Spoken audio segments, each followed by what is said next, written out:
Chris Wray was brought in to clean up the FBI. He was warned by the Speaker of the House and the Chairman of House Intel, eye to eye, you can be part of the cleanup crew or part of the cover-up crew. But nothing changed. So when Donald Trump was elected a second time, Chris Wray resigned, and President Trump picked a former federal prosecutor who also happened to be a former federal public defender. The task is and was challenging, but essential. Restore public trust in the Bureau. Build a Bureau that is not only respected, but worthy of respect. And that man is Patel, and he joins us now. Welcome, Director Patel. Thank you for joining us. You've been on the job for about a month now, so tell us what you've seen and what you've learned. Well, Trey, it's great to be with you, and I wanted to stay radio silent for the first month, just a laser focus on restoring law enforcement and the credibility and the trust of the American people and getting the weaponization out of there. And in order to do that, you need a strong Department of Justice, and we have a courageous leader in Attorney General Pam Bondi and her team over there. And we have to remind the folks in the American public that the FBI reports to the Department of Justice, and the FBI does not make prosecutorial decisions. We investigate based on lawful predications anywhere the facts lead us, and we work with our partners at DOJ. So that collaboration has been absolutely brilliant to set the new foundation for the FBI that we want to see serve the American people. And that's what we've been focusing on, is restoring the trust through the chain of command and through great leaders like Pam and Deputy Attorney General Todd Blanche and PADAC Emil Bome. All right, Director, you've been very intentional about moving agents out of D.C. and back into the field, which is where they really ought to be. Why is that important to you?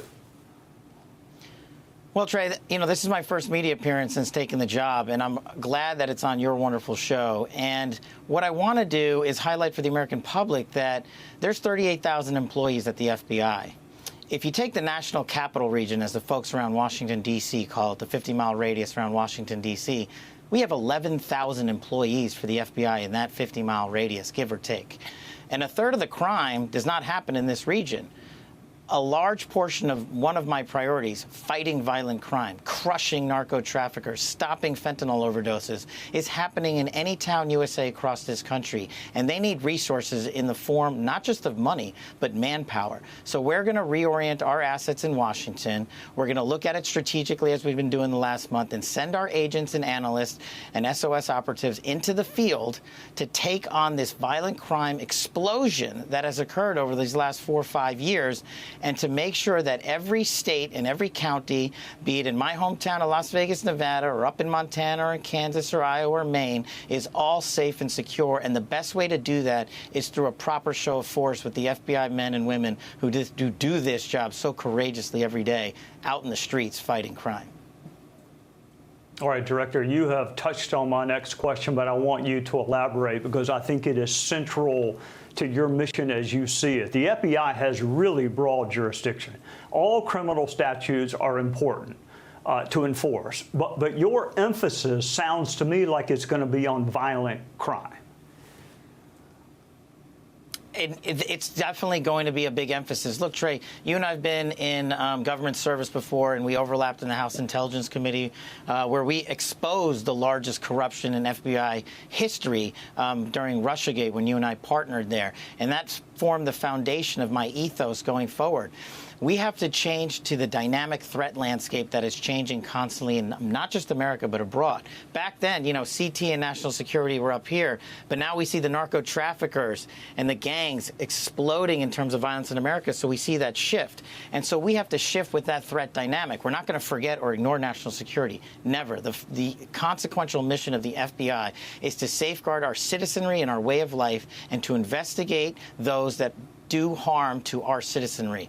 But right now, the major portion of that focus is on sex trafficking, is on fentanyl and heroin overdoses, and is on violent crime in the form of gang murders and homicides and rapes.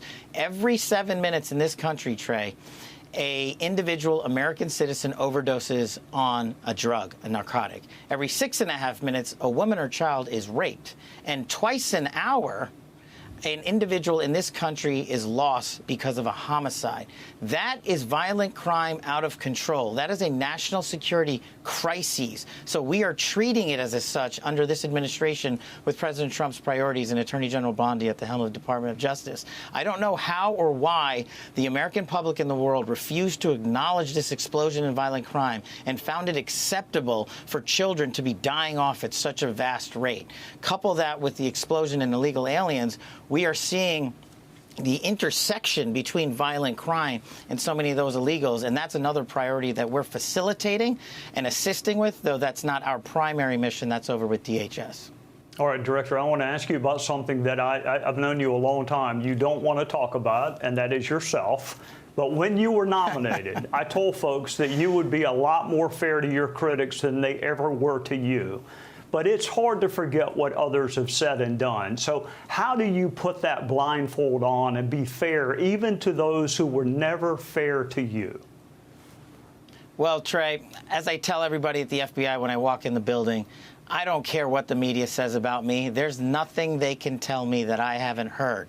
As long as I'm taking the arrows and the men and women of the FBI aren't, I'm winning every single day. And I learned from your great mentorship and friendship on the House Intelligence Committee, where we served together, where we said the priority here is the truth and serving the American people. And that lesson that I learned with you and so many of the brave men and women on the House Intelligence Committee has stuck with me to this day. Now, also, I got to add in here, Trey, I know I was nominated by President Trump, and I had a lot of support, but a big thanks to you for reaching out to the community that you have on Capitol Hill, and your voice was heard in those hallways to carry that message and penetrate and break through that glass charade that was, oh, Kash Patel cannot lead the FBI because he's too political. But as you just pointed out, I may be one of the most falsely maligned people in all of government service, and I don't care if they continue to falsely malign me. What I cared about is the leaders and the American people saw that in 16 years of apolitical government service, I was there to put the mission first. And I'm indebted to you for allowing me to continue in our friendship and your guidance on the Hill during that process. Well, you're welcome, Director, but all I did was ask the senators to give you a chance. You're the one that won the argument. I just got you in the courthouse, but you're the one that won the argument. Hey, Sean Hannity here. Hey, click here to subscribe to Fox News YouTube page and catch our hottest interviews and most compelling analysis. You will not get it anywhere else.